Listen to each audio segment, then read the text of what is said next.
I want to make one more video in this section because there's a few leftover things that I haven't had a chance to talk about that I really think are worth mentioning. The first one deals with continuity. So if you remember the very first video in this section, we looked at two different examples. We looked at this function and then this function, which look really similar, but this one had this open circle here, which made it discontinuous at 5. As the videos went on, what we learned is we're typically going to start out with an example like this one with this open circle, and we're going to learn how algebraically we can, loosely speaking, fill in this open circle to change this graph into this graph. The nice thing about this graph being it's really easy to evaluate the limit because we're continuous at this point.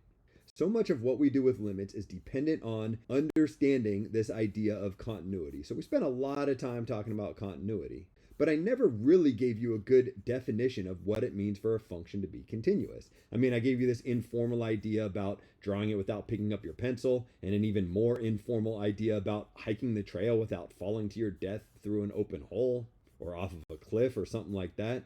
But none of that really serves as a good definition of continuity. Fortunately, we've learned enough about limits that I can now give you a precise definition of what it means for a function to be continuous. It's a multi-part definition. So first, I want to talk about what it means for a function to be continuous at a given point. So at one specific instant, at a point x equals a.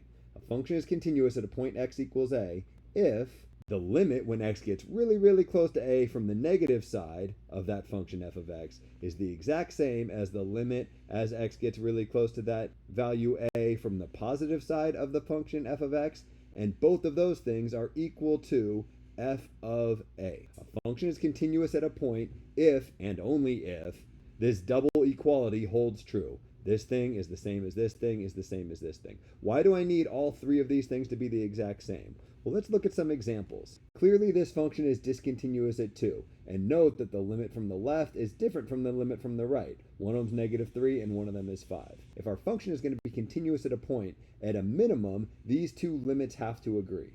But it's not enough for these two limits to agree, as we saw with this removable discontinuity. If there's an open circle here at 5, the function is discontinuous. However, the limit from the left is the same as the limit from the right. In this case, they're both equal to 8. So if I want to make a definition for continuity, not only do I need the graph to be approaching the same height from either side, but I need the height at that instant to be the same as the height that the two limits are approaching. If the limit from the left is the same as the limit from the right, and both of those things are the same as the height of the function at that point, then the function is continuous at that point. And you're like, yeah, but I thought you were going to define what it means for a function to be continuous, not just for a function to be continuous at a given point. Yep, that's what I'm going to do next. A function is continuous on an interval if it's continuous at all points in that interval. So the idea is, here's how we get continuity at one point, and if we're continuous at all the points in a given interval, then we're continuous on that interval. And if the interval is the entire domain of the function, then the function is continuous. Kind of strange, right? The definition of continuity kind of depends on the definition of continuity at a point, and the definition of continuity on a point depends on some pretty complicated ideas with limits. If I had just written this double equality at the start of this section, you'd have a hard time making any sense of this. But maybe now that you're really good with limits, this box has some meaning to you. You can kind of see like, oh yeah, this is the height from one side, this is the height from the other side, and if both of those things are the exact same as the height at the point, then yeah, we're going to be continuous at that point. This definition kind of makes sense, and we can extend this definition to continuous for the function with this definition in red. Not the kind of thing that I can test you on, but it's a good thing to really understand, so I wanted to add it on to the end of this video. Speaking of good things to understand that I have no intentions of testing you on in the near future are what are called limit laws. Many calculus books will ask you a bunch of questions about limit laws at this point in the class. I don't think it's necessary. I think if you ask questions about limit laws at this point in the class, the questions are really contrived and they can feel kind of pointless to the student. However, I don't want to just skip over limit laws because I'm going to have to reference these later on in the class when I'm showing you why some stuff works. So let me at least explain to you the limit laws, even if I'm not going to ask you any questions on them right now, so that later on in the class I can be like, remember limit laws? Go back and rewatch that video if you want to make it make more sense. This is that video. So there's a lot of text here, and it's all very general. X is approaching some arbitrary number a, my function is some arbitrary function f of x, the limit is some arbitrary number L. I think that understanding definitions in generality like this can be really challenging. So let me give you some concrete examples. Let's use example C here. In example C, we figured out that the limit as x approaches negative 7 of the square root of x plus 11 minus 2 divided by x plus 7 is equal to 1/4. Here's that copied down here. In the language of limit laws, this expression in the box will be my function f of x. This negative 7 right here will be my value of a, and this 1/4 over here will be my value of capital L. To really understand limit laws, we're going to need two different limits, so I'm going to make up one more on the spot. The limit as x approaches negative 7 of x squared minus 49 divided by x plus 7. You might want to pause the video and evaluate this limit on your own. It'd be awesome if you could figure that out. I think what you'll find is this limit is equal to negative 14. In the context of our limit laws, our expression x squared minus 49 over x plus 7 is the function g of x. We're again taking the limit as x approaches a, so a is again equal to negative 7, and what that's equal to we're calling capital M, so capital M is negative 14. So all this first statement is saying is we have two functions, f of x and g of x. F of x is this box, g of x is this box, that are defined for all x values other than a being negative 7, over some open interval containing a. This function is defined for all values of x that are greater than negative 11, other than negative 7. So I could say the open interval from negative 11 up to infinity. And this function is defined for all values of x other than negative 7. So I could say the open interval from negative infinity to positive infinity. I've satisfied the constraints of this first section. Assume that L and M are real numbers such that the limit as x approaches a of f of x is L. Cool, that's 1/4. The limit as x approaches negative 7 of f of x. And the limit as x approaches a of g of x is m. Cool, the limit as x approaches negative 7 of g of x is equal to m negative 14. Let c be a constant. It can be any constant we want. I don't know, 5? Sure. Then each of the following statements hold. The first one says, if you are in the case where you're trying to take the limit as x approaches a, so remember a is negative 7, so you're thinking the limit as x approaches negative 7 of something. What are we taking the limit of? F of x plus g of x. So not just this function f of x and not just this function g of x, but the sum of those two things. So pretend you walked into a quiz and saw this huge mess right here. Oh my god, this is going to be the hardest thing ever. How am I going to possibly simplify this? Well, it turns out it's not that bad. The limit law tells you that if you're trying to figure out the limit of this sum right here, all you have to do is figure out the limit of the first thing, the limit as x approaches negative 7 of the square root of x plus 11 minus 2 divided by x plus 7, and then add to that the limit as x approaches a of the second thing. The limit as x approaches negative 7 of x squared minus 49 divided by x plus 7. You're trying to figure out the limit of this huge mess. Instead, figure out the limit of the first half, then figure out the limit of the second half, and add those two answers together. What you'll get is the limit of the first half we're calling L, in other words 1/4, and the limit of the second half we're calling M, in other words negative 14. Your answer here will just be 1/4 plus negative 14, in other words negative 13.75. And maybe you're like, yeah, of course it is. I mean, what else would it be equal to? Well, I don't know what else it would be equal to. This is what it's equal to. But it's worth pointing out that we don't know a whole lot about limits, and there's no reason you would know, prior to learning the limit laws, that limits act in this way, that the limit of a sum is just the sum of those two different limits. It is. It's really nice that it is. It makes sense that it is. But had I not told you, technically you wouldn't know that this is true. That's the first of these 7 statements of the limit laws. The good news is I don't have to go through and do the same thing for the remaining 6, because they essentially say the same thing for other operations. What if you were taking the limit as x approached a of this thing minus this thing? What in the world would you possibly do then? Well, as you can probably guess, you take the limit of the first thing, and then you'd subtract the limit of the second thing. And what you'd get for your answer is the limit of the first thing minus the limit of the second thing. Of course you would.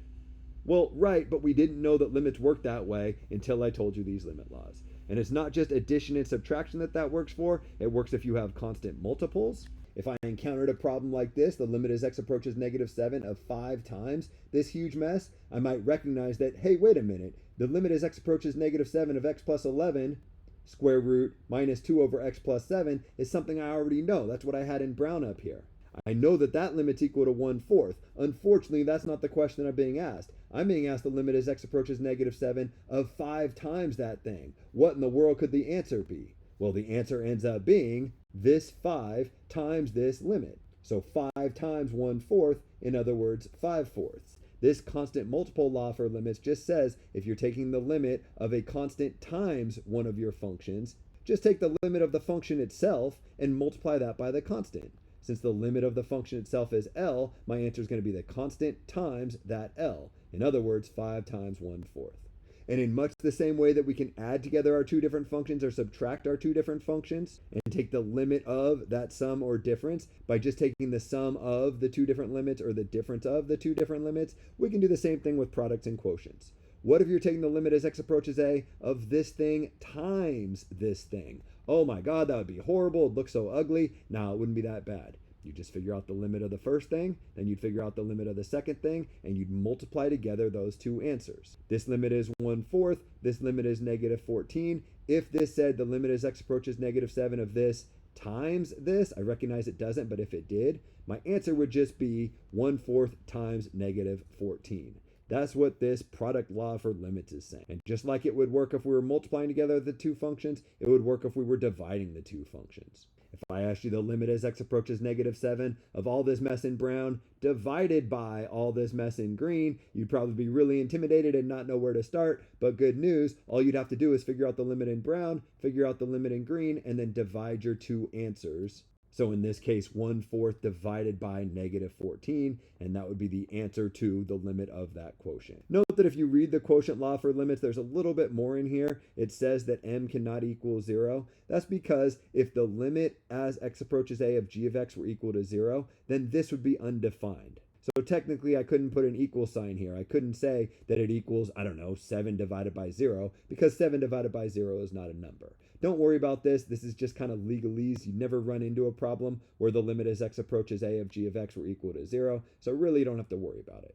The last two, the power law and the root law for limits, you could probably make sense of just by reading them. But just in case you can't, let me talk you through these real quick. The power law for limits says, if I asked you to figure out the limit as x approaches negative 7 of this expression that you probably recognize at this point, raised up to the 5th power, you might be worried and not know how to figure it out.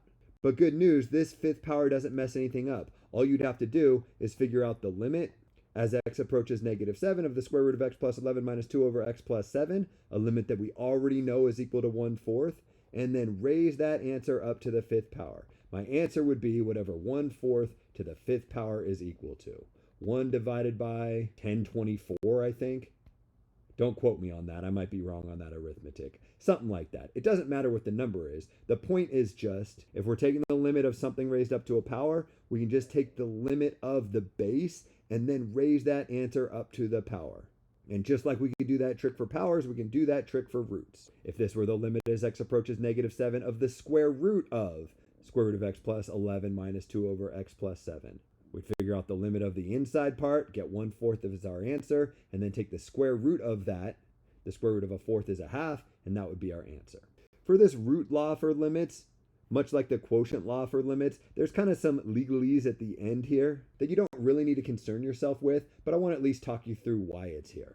The short answer for why it's here is because square roots of negative numbers are bad when we're just dealing with real numbers. And it's not just square roots of negative numbers. Any even root of a negative number is bad and lead to an undefined output. So as long as n is an odd number, we're not taking square roots or any even roots, so it's totally fine if what's underneath the radical is a negative number. That won't give us something that's undefined. So this holds true. As long as n is odd, we're good. But if n is not odd, then n is even. And if n is even, we got to be a little bit careful because we don't want to take the square root or an even root of something that's negative. So we have to make sure that L is not negative and that f of x is not negative. We got to make sure that we're not taking the square root of a negative number in this step or the square root of a negative number in this step, because if either of these are negative, then the corresponding one is undefined, so this equal sign doesn't make sense.